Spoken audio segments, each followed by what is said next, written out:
Yeah, pass the line of the candle. Ayan, so, this time I want all the wish of you be granted on our birthday. Yes? Saka muna. Okay, and now, Gabby, can you stand up?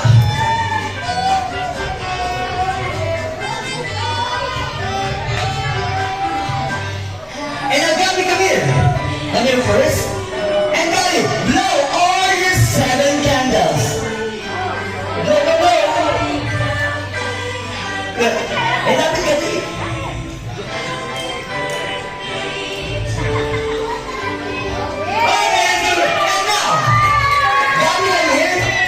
You're facing it now and close your eyes. Make a wish. And stand it down, but with blow your candle. So ready? 1, 2, 3, and blow. Thank you very much. I was our pretty girl, Gabby. And also thank you so much for practicing us. And you can go back to sister. Thank you. And yung mga candle po sa inyo po yan. Thank you so much. Okay, so this birthday celebration, we're not done without the birthday wish of our special loved ones of our birthday girl.